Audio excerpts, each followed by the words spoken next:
hora del día, usted ya lo sabe, tenemos mesa de análisis con excelentes periodistas, buenos amigos periodistas, y yo siempre lo digo, es un gusto compartir los micrófonos con cada uno de ellos. Le damos la bienvenida en este momento a Inés Figueroa. Inés, muy buenos días. Buenos días, Claudia, buenos días a todos. Gracias por acompañarnos en este viernes también el maestro Felipe Martínez Chávez. Buenos días, maestro. Bueno, buenos días a todos. Y por supuesto, Antonio Arratia. Toño, buen día. Buen día, Claudia, buen día a todos.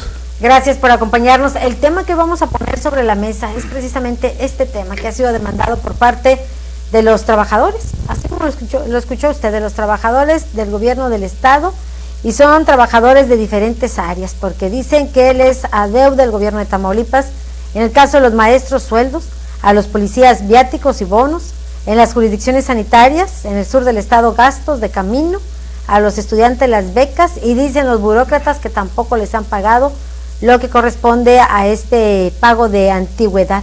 ¿Qué es lo que está ocurriendo en el manejo del presupuesto? Porque esto pues es algo que ya está programado, que ya viene etiquetado. Inés Figueroa, pues van sumándose cada vez más las protestas. Sí, Claudia, gracias. Yo recuerdo en los inicios de este gobierno, de este sexenio estatal, hacían anuncios recién llegados los funcionarios, el propio gobernador, de que iban a generar ahorros en educación y en salud. Me acuerdo perfectamente que en esa ocasión mi comentario fue en los espacios editoriales que me dan la oportunidad, que precisamente salud y educación en efecto consumen el grueso del presupuesto del Estado, pero sin embargo esos presupuestos, como tú lo mencionabas, estaban y siguen estando etiquetados. No es propiamente un dinero del gobierno del estado, sino que el gobierno federal le manda, aquí van 100 pesos para la nómina, aquí van 200 pesos para las medicinas, en fin, son recursos a los que el estado no les podía ni les debía meter la mano. Era algo de curso que incluso, bueno, lo recuerdo también perfectamente, en nuestro trabajo periodístico nos tocó vivir el momento de la federalización, cuando el gobierno federal asignó a los estados ese presupuesto para su manejo como intermediario, no como administrador, no, tú ten para que tú lo pagues, y en ese tiempo pues subió mucho el presupuesto de Tamaulipas, entre comillas, y de todos los estados, porque empezaron a incluir dentro de su presupuesto los recursos que venían para educación y salud, al menos en ese momento. Entonces, yo decía en aquella ocasión, y hoy lo reitero, que lo que ahorraran, entre comillas, lo que dejaran de gastar en salud y en educación el gobierno del estado sería dinero perdido, porque si tú demuestras que ese dinero no lo necesitas, simplemente la federación te lo va a dejar de enviar. Y así como en esos rubros, en todos los que tiene inversión federal, son los famosos subejercicios.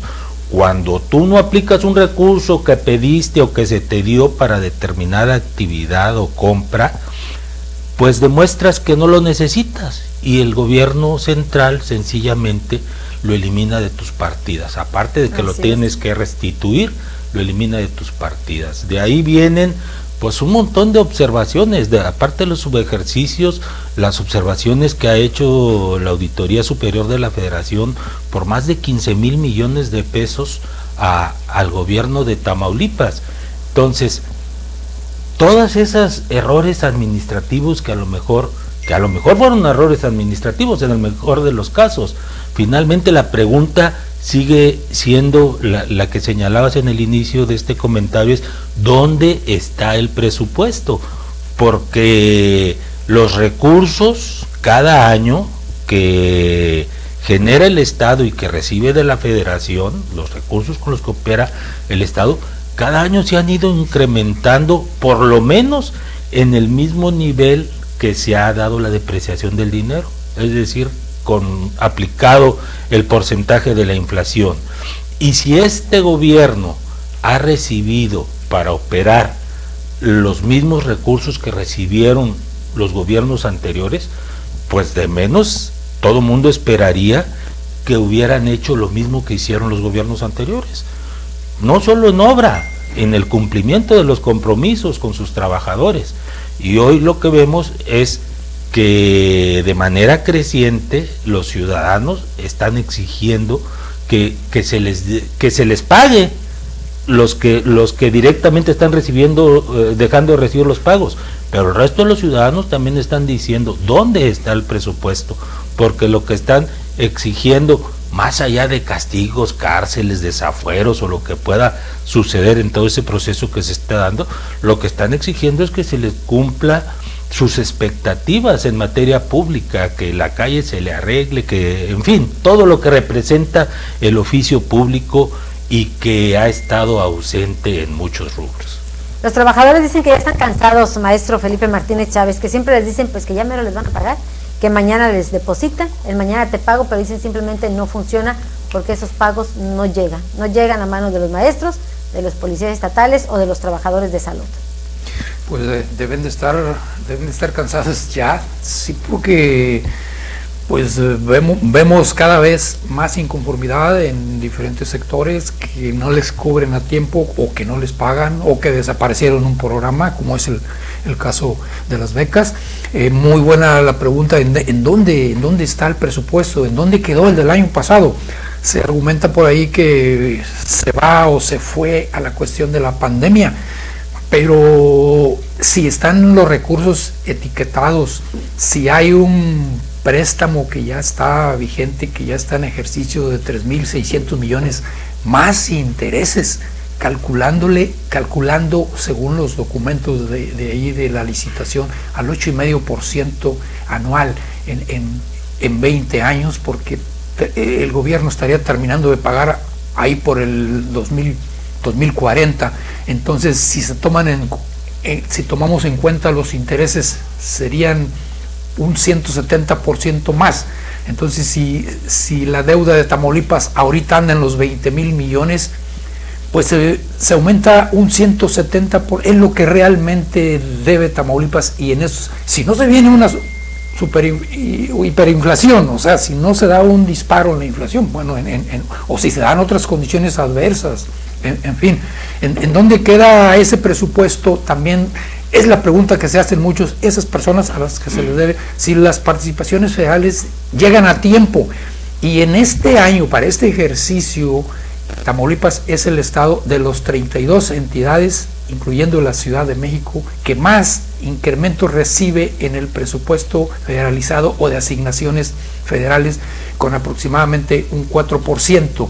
El más castigado, nada más como una referencia, es Tabasco, allí donde es la tierra del presidente, con un menos 12% de presupuesto en este año.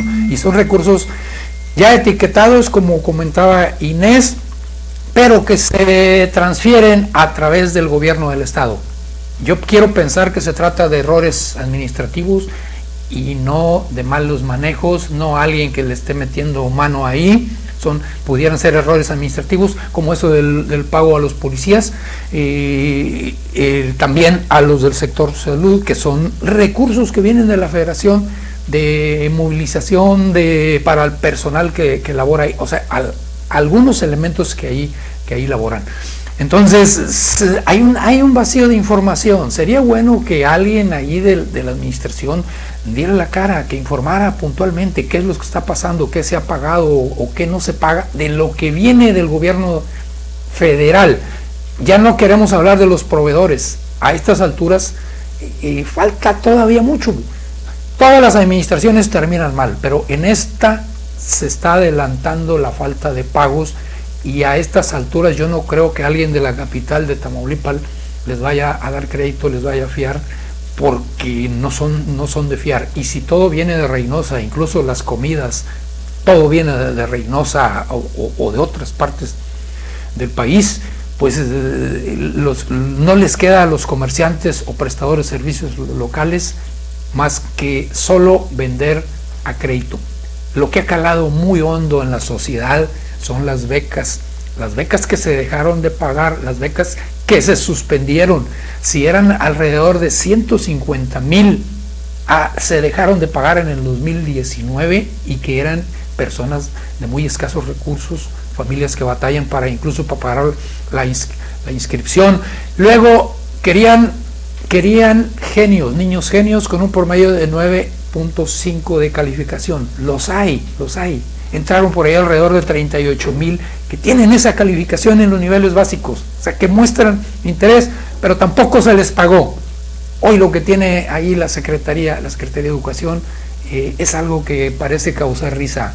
Convoca a los estudiantes para que obtengan becas, pero de las escuelas particulares, el 5% que la obligación una particular le debe entregar, se entiende, a la sociedad. Entonces es saludar ahí con bandera ajena, darse publicidad. Esa es la convocatoria que está ahorita. Yo creo que el gobierno ya de salida pues debería restituir esto.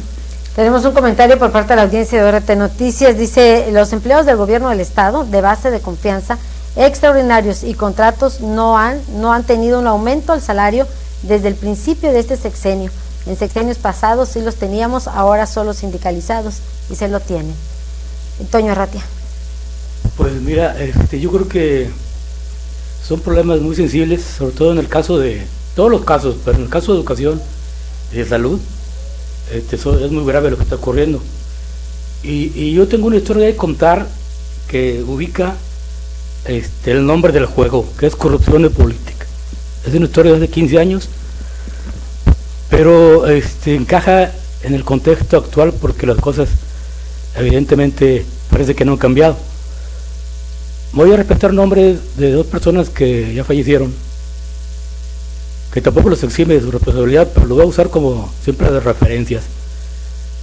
En el gobierno de Eugenio Hernández, yo tuve serios problemas con el ahora supuestamente perseguido por la ley Jorge Ábrego Adame, entonces director administrativo de la SED.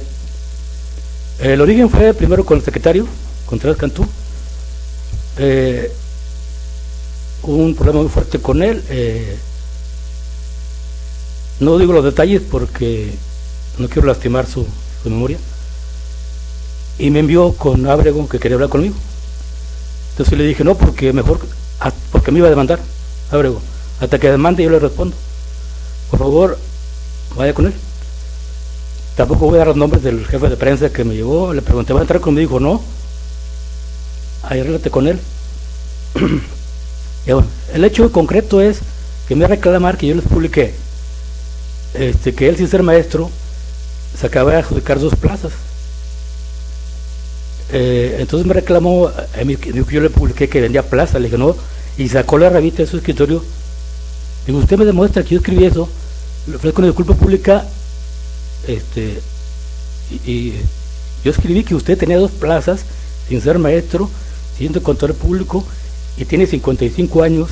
Hay un acuerdo CENTE que lo prohíbe, el límite es 35 años, en casos especiales se puede dar, pero tiene que ser docentes. Él no lo era, y lo reconoció. Digo, sí, la primera me la dejó la maestra Janet, antes que Secretaria de Educación.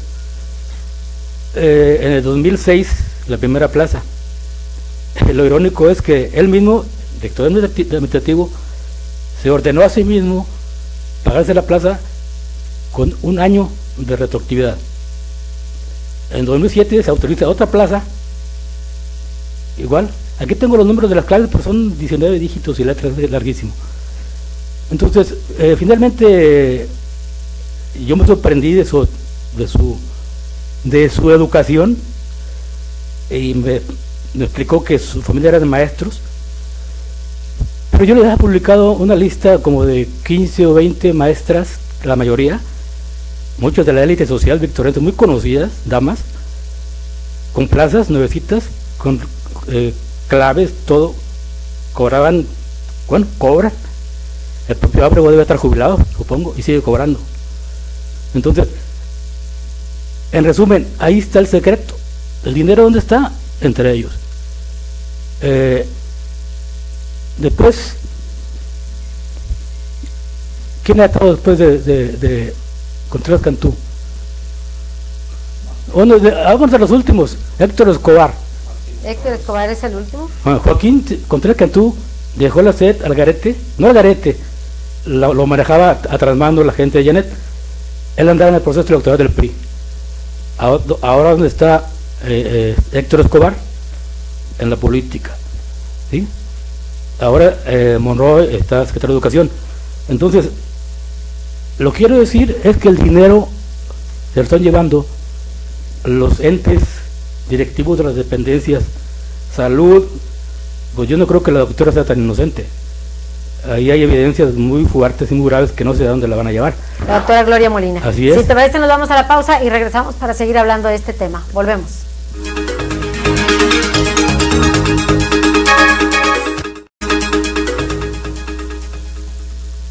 Las asociaciones estatales de jubilados y pensionados del ISSSTE e IPSET manifestamos nuestra inconformidad ante la segunda sala de la Suprema Corte de Justicia de la Nación al comunicar que nuestras pensiones se paguen en UMAS, Unidad de Medida y Actualización, ya que cotizamos durante 30, 40 y 50 años de servicio en salarios mínimos, por lo que nuestras pensiones deben de ser pagadas en salarios mínimos. Se está violentando la Carta Magna, la ley del ISSSTE y por lo tanto nuestros derechos. Invitamos a los compañeros el día viernes 12 de marzo a las 10 de la mañana. Nos concentraremos en el 7 Boulevard López Portillo para iniciar la caravana de autos como manifestación pacífica, exigiendo se respeten nuestros derechos laborales. Vive el carnaval de ofertas Foli, con super ofertas en todos los muebles. Ven y estrena lo que tú quieras al mejor precio, como esta hermosa sala Ottawa con sofá y love seat a precio carnaval de 11,990. Estrenar es muy fácil en el carnaval de Foli. En H-E-B, en tienda o en línea, ahorra con todo el sabor de Cuaresma. Mojarra entera nacional, 68.90 el kilo. Costilla simple para asar, 76.90 el kilo. Y cirlón con hueso extra suave, 139 pesos el kilo. Vigencia al 15 de marzo. H-E-B, lo mejor para ti. Hoy tengo que hablarte con el cubrebocas puesto porque esta pandemia aún continúa. Porque, así como tú, cuando esto pase, quiero hablar libremente. No es momento de quitármelo. Durante la época invernal debemos extremar cuidados ante el COVID-19 y la influenza estacional. Ya sabes qué hacer. Calma. Pronto estaremos todos juntos. CIRT, Radio y Televisión Mexicanas. Unidos somos uno. Un solo México. Amigos, ¿ya probaron los productos de Mesil? Sí, yo les llamé. Toda mi casa quedó limpísima. La ropa de mi familia huele a limpio. Mi baño desinfectado y con un agradable aroma. En la escuela de mis hijos, Mesil se encarga de la limpieza. Somos Mesil, cuidamos el medio ambiente. ¡Mesil! ¡Mesil! ¿Y tú, ya eres cliente Mesil? Porque cuido de mí, Mesil. Si estás buscando comer algo rico y diferente, en Oxxo ya la armaste. De lunes a jueves, llévate variedad Nissin 64 gramos, más una Coca-Cola variedad de cola 600 mililitros no retornable a solo 22 pesos. Oxxo, a la vuelta de tu vida. Válido el 17 de marzo. Consulta productos participantes en tienda. En Análisis Clínicos del Dr. Simi, agenda cita y hacemos la prueba COVID en tu auto. Prueba rápida de antígeno de 849 a 399 pesos. Consulta ssdrcimi.com.mx o Simitel 800-911-6666. Prueba sin bajar del auto. Publicidad artículo 5 del reglamento. Responsable Israel Ponce 4451-415. En Coppel encuentras el cel que te gusta y tú eliges con qué compañía usarlo. Con hasta 2 SIMs y garantía directa del proveedor o de Coppel. Llévate tu nuevo cel totalmente libre, pagando con tu crédito Coppel en tienda, en la app de Coppel o en coppel.com. Elige tu cel, elige usarlo como quieras. Mejora tu vida. Coppel.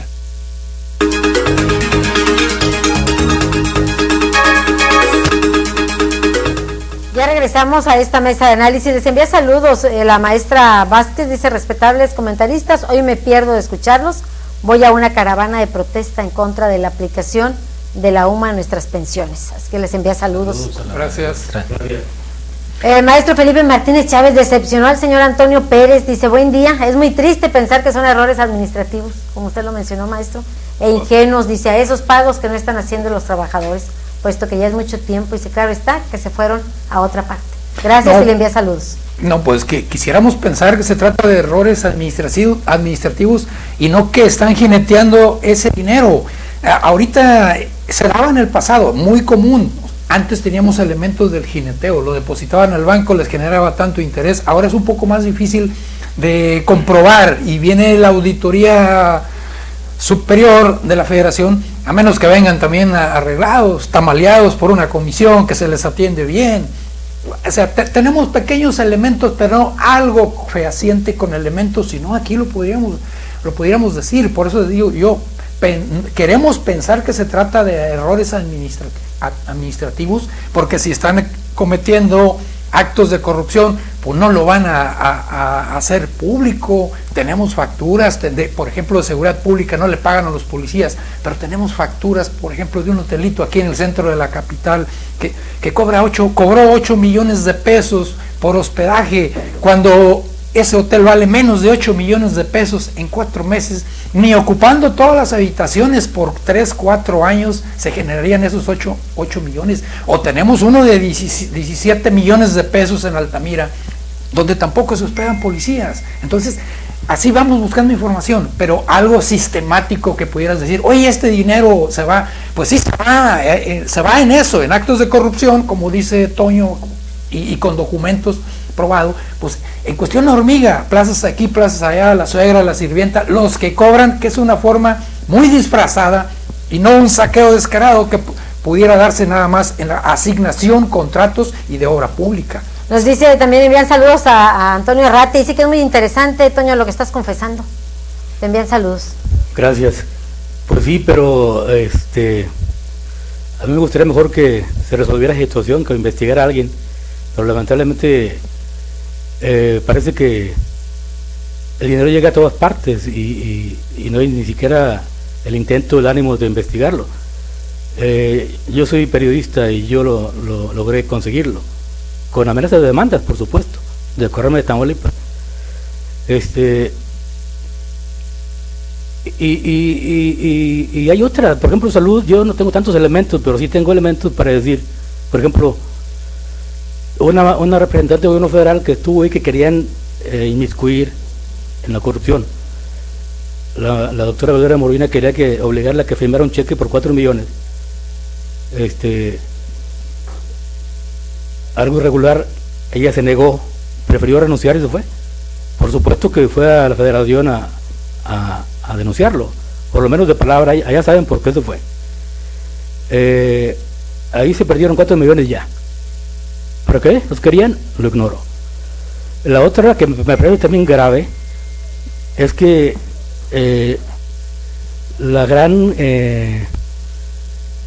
grandes secretos que ocultan ahí, por ejemplo, ¿quién vende los medicamentos? Las empresas que venden los medicamentos. Estaba documentado que una de las empresas que venden los medicamentos de salud de Tamaulipas es un empresario que ha defraudado a medio país, a la Secretaría de Salud y gobiernos, con los medicamentos. Facturaciones falsas, o son factureras que utilizan. Irónicamente, ese personaje, cuyo nombre la verdad no recuerdo ahorita, está relacionado con la gente que le puso la trampa al presidente López Obrador para inmiscuir a su hermano Pío López, con la gente del Partido Verde Ecologista. Entonces, la verdad, si la tenemos a eso y extrapolamos esta clase de irregularidades a casi todas las dependencias de gobierno, entonces ahí nos explicamos dónde está el dinero y quién se lo está llevando. Mientras tanto, los trabajadores en las diferentes secretarías siguen esperando el recurso. Inés Figueroa. Sí, claro, si nos detenemos, cada tema es un tratado de corrupción. Esos puntas de la hebra, lo que mencionaba Toño y que han manejado los medios nacionales, de la internacional, de la Continental de Medicamentos, que opera un aldamense,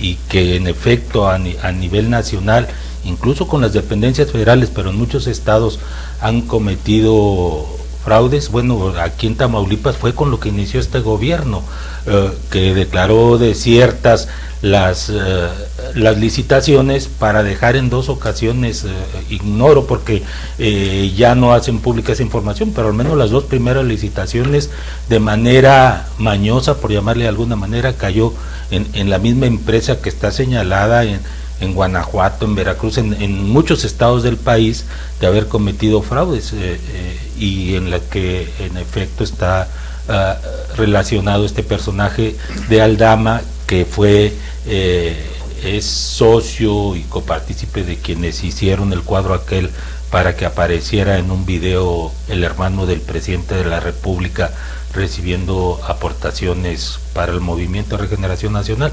Pero te digo, cada tema, la misma renuncia de la primera secretaria, sí, Lidia Madero García, a sotovoces se repite entre la sociedad victorense, que es muy estrecha y comunicativa, como en las primeras acciones que como secretaria le tocaba abastecer necesidades de un hospital de Matamoros, y le ordenaron que no se moviera nada, que no se gastara nada del presupuesto, y entonces fue como ella prefirió retirarse, igual que la tesorera, igual que otros funcionarios que se retiraron porque no tenían capacidad de maniobra, y esa capacidad de maniobra tenía que ver con la retención de los presupuestos con los que inició este gobierno. Entonces hay mucho que a lo mejor conozcamos cuando se haga pública esa investigación que ahora se hace en el proceso de juicio político en la Cámara de Diputados. Hay mucha ignorancia de lo que ha sucedido, pero lo que sí es público y notorio es que hay muchos pasivos que no se han cubierto, muchos compromisos que el Estado tiene con sus trabajadores, con sus proveedores, en fin, una serie de compromisos que nos hacen seguirnos preguntando dónde está el presupuesto. Y para muestra, pues basta un botón. De pronto hay quien pudiera decir que son cuestiones de elecciones para encontrarnos precisamente, cuestión electoral para encontrarnos en medio de un proceso electoral. Pues tal vez, pero lo cierto es que los adeudos existen, no se ha cumplido con algunos sectores. Gracias, Inés Figueroa. Gracias, Claudia. Gracias, maestro Felipe Martínez. Gracias, Chávez. Nos faltó tiempo. Faltó tiempo, exactamente. Gracias, Toña Ratia. Gracias, Claudia, gracias a todos. Ya nos vamos, gracias a usted por sintonizarnos. Gracias a nombre del equipo de ORT Noticias y por supuesto gracias al nombre del director general Enrique Cárdenas de la Avellano. Nos vamos. Esta es 101.7 FM, La Cotorra, con el estilo inconfundible de siempre. Divirtiendo con nuestros 100.000 watts de potencia.